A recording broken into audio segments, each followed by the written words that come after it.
BJP और UPA में बहुत ज़मीन आसमान का फ़र्क है। वो सत्ता की राजनीति करते हैं और हम जनता की राजनीति करते हैं। कि आज बच्चे आए थे सरकार से जवाब मांगने, पुलिस ने उनका जवाब दिया लाठियों से। किस रूप में? देखिए, बच्चे जो थे वो भी साजिश का शिकार है। और आज तो बहुत बड़ी बात हो गई है कि आज तो संविधान, लोकतंत्र, न्यायपालिका सभी पर सवाल उठने लगे हैं। तो विरोध लाजमी है कि एक साजिश के तहत उन्हें सजा कराई गई। मिथिलेश ठाकुर गुस्सा नहीं और ना सरकार गुस्सा है कि जो लिस्ट आया है प्रोटोकॉल के अकॉर्डिंग जो मिलना चाहिए लोगों को स्थान, उसमें भी माननीय बाबूलाल मरांडी जी के नीचे रखा गया मुझे, जबकि आज माननीय बाबूलाल मरांडी जी न प्रतिपक्ष के नेता हैं, ना मंत्री हैं, एक साधारण विधायक हैं। तो ये बात समझ में नहीं आती है और हमारे माननीय मुख्यमंत्री का सरासर अपमान है, इस राज्य का अपमान है, इस राज्य की जनता का अपमान है। इसलिए हम इस कार्यक्रम में शामिल नहीं हो रहे हैं। देश के केंद्रीय मंत्री नितिन गडकरी रांची में है। सरकार की ओर से मंत्री मिथिलेश ठाकुर को कहा गया था अटेंड करने के लिए, पर इन्होंने बहिष्कार कर दिया। इतना गुस्सा क्यों हैं आप? मिथिलेश ठाकुर गुस्सा नहीं और ना सरकार गुस्सा है।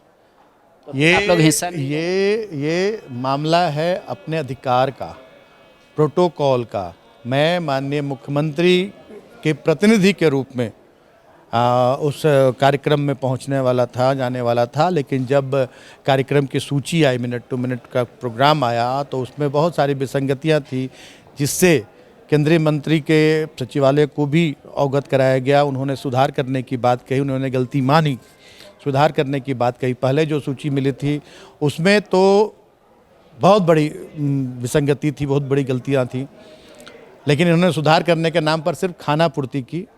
और अभी भी जो आया है, जो सूची, जो लिस्ट आया है प्रोटोकॉल के अकॉर्डिंग जो मिलना चाहिए लोगों को स्थान, उसमें भी माननीय बाबूलाल मरांडी जी के नीचे रखा गया मुझे, जबकि आज माननीय बाबूलाल मरांडी जी न प्रतिपक्ष के नेता हैं, ना मंत्री हैं, एक साधारण विधायक हैं। तो ये बात समझ में नहीं आती है और हमारे माननीय मुख्यमंत्री का सरासर अपमान है, इस राज्य का अपमान है, इस राज्य की जनता का अपमान है। इसलिए हम इस कार्यक्रम में शामिल नहीं हो रहे हैं और हम अतिथि देवो भव को अक्षर से हम इसको अपनाते हैं।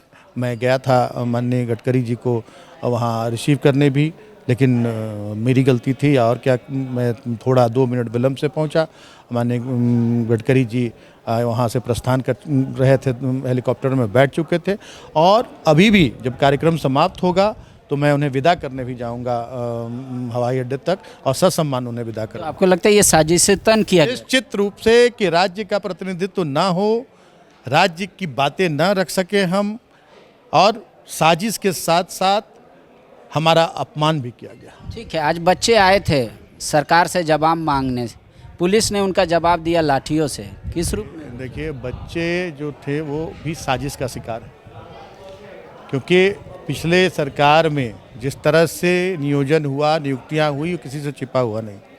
और हमने जब नियोजन नीति बनाई और ऐसी नियोजन नीति बनाई जिसका कोई काट नहीं था और 100% झारखंड के मूलवासी, यहाँ के आदिवासी नियोजित होते, लेकिन भारतीय जनता पार्टी को ये रास नहीं आया और इनके वरिष्ठ नेता रमेश हांसदा जी को इन्होंने उच्च न्यायालय में भेज दिया। और इनके साथ जो अपील करता थे, को अपीलेंट जो थे, वो भी सारे यूपी के और बिहार के लोग थे और हाईकोर्ट से इसको खारिज करवा दिया। अब हमने बीच का रास्ता निकाला है, तो फिर ये छात्रों को भड़काने का काम कर रहे हैं। छात्र अपने हाथ में कानून को लेने का काम कर रहे हैं। अभी मैं माननीय गडकरी जी से को रिसीव करके लौट रहा था, मुझे घेरा गया। अगर हमारे सुरक्षाकर्मी नहीं होते तो हो सकता है कि मैं आज के आपके सामने खड़ा नहीं होता। जिस तरह से उग्र थे छात्र और हमारी गाड़ी पर पत्थर चलाए गए, तो ये कहीं से भी किसी को भी अनुमति नहीं है कि आप कानून अपने हाथ में लें। अपनी बातों को आप सही प्लेटफॉर्म पर और उचित तरीके से रखें।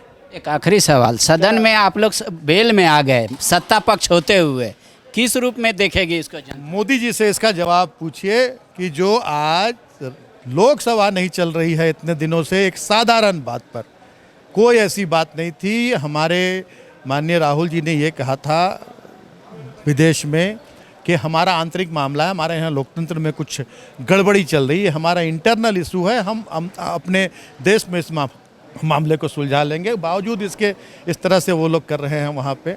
और आज तो बहुत बड़ी बात हो गई है कि आज तो संविधान, लोकतंत्र, न्यायपालिका सभी पर सवाल उठने लगे हैं।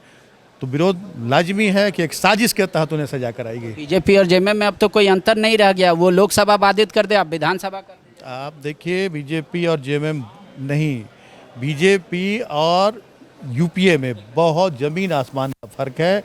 वो सत्ता की राजनीति करते हैं और हम जनता की राजनीति करते हैं। शुक्रिया। TheFollowUp.in. Like, share, and subscribe.